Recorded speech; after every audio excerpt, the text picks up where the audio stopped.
Okay student, आज हम coordinator part 3 class 9 का करेंगे। इसमें हम सबसे पहले मिड पॉइंट थ्योरम समझेंगे। हमने एक ही ट्रायंगल ड्रॉ किया। ट्रायंगल की दो साइड्स के हमें mid point given, B and E are mid point, और मिड पॉइंट के अगर हम कोई भी लाइन ड्रॉ करें वो थर्ड साइड के पैरेलल और उसकी हाफ होती है। ये हमारी थ्योरम है। हम कैसे लिखेंगे? If a line drawn through midpoint is parallel and half to the third side यानी DE parallel BC and DE half BC। अब इसी की कन्वर्स, दोनों स्टेटमेंट के ऊपर बेस्ड क्वेश्चंस आते हैं। अब इसकी कन्वर्स क्या हो जाएगी? अगर DE BC के पैरेलल हमको गिवन है और एक मिड पॉइंट हमें गिवन है तो सेकंड भी यानी E भी मिड पॉइंट होगा। लेकिन इसके लिए एक कंडीशन है कि लाइंस का पैरेलल होना जरूरी है। तो हम लिखेंगे अ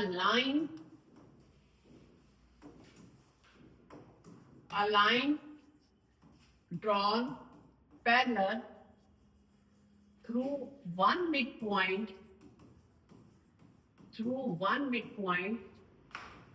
bisect the opposite to its midpoint। Clear? अब हम इन दोनों स्टेटमेंट्स के ऊपर बेस्ड कुछ क्वेश्चंस करेंगे जो कि हमारी 8.2 एक्सरसाइज है हमारी एनसीईआरटी की। First question is ABCD is a rhombus. तो हमने ये ABCD एक रोम्बस बना लिया। रोम्बस की सारी साइड्स इक्वल होती हैं और डायगोनल एक दूसरे पर बाइसेक्ट करते हैं 90 डिग्री पर। PQRS उसके मिड पॉइंट है और हमें PQRS को रेक्टेंगल प्रूव करना है। तो अपने यहाँ पे P ले लिया, ये Q, ये R एंड S। हमें इसे क्या प्रूव करना है? रेक्टेंगल। जब भी स्टूडेंट्स हमें रेक्टेंगल प्रूव करना होता है तो फर्स्ट में उसे हमें पहले पैरेललोग्राम प्रूव करना होता है। उसके लिए हमने क्या किया? AC को ज्वाइन कर लिया। देखना किस तरह से हमारी मिड पॉइंट थ्योरम लगेगी। यहाँ पे हमने AC को ज्वाइन किया। हमने लिखा इन ट्रायंगल ABC में P and Q are mid points of AB and BC। अब हम स्टेटमेंट लिखेंगे a line drawn। ओके, जो स्टेटमेंट अभी मैंने आपको बताई है वो स्टेटमेंट हम यहाँ लिख देंगे। तो उससे क्या हो गया? PQ पैरेलल हो गया AC के और PQ हाफ भी हो गया AC के। सिमिलरली हम ये कह सकते हैं कि जो SR है वो भी पैरेलल हो गया AC के और SR हाफ हो गया AC के। PQ AC के पैरेलल, SR AC के पैरेलल, यानी PQ और SR पैरेलल हो गए।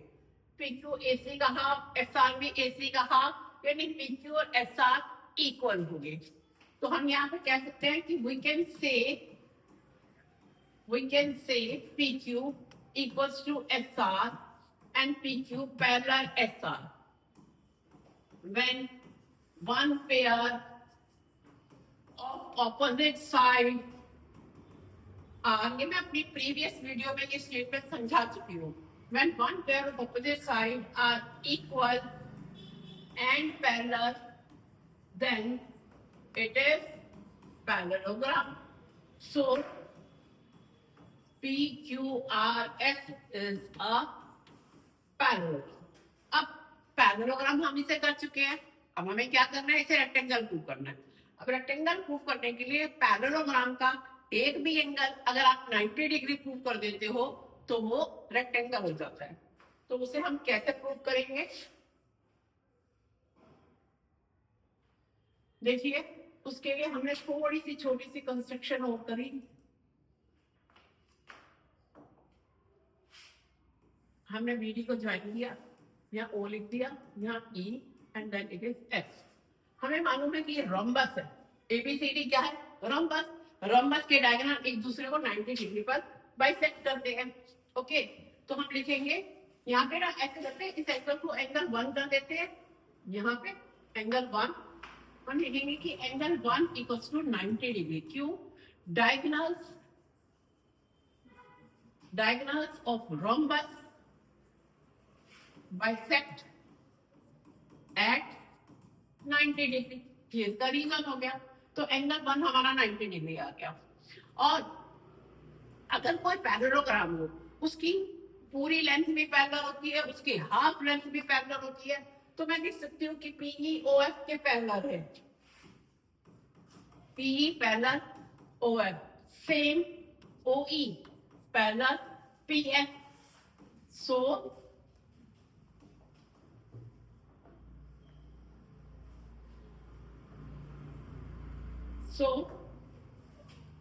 PEOF is a parallelogram. Parallelogram है तो एंगल 1 इस एंगल 2 के इक्वल हो गया। ये एंगल 2 क्या है भाई? ये वाला एंगल 2 हो गया। कितना हो गया? ये भी 90। रीजन क्या है? Opposite angle of parallelogram. मैंने आपको बताया था अगर किसी भी पैरेललोग्राम का एक एंगल भी अगर हम 90 डिग्री प्रूव कर देते हैं तो वो रेक्टेंगल हो जाता है। तो मैंने एंगल P को 90 डिग्री प्रूव कर दिया। सो यहाँ पे ले लेते हैं।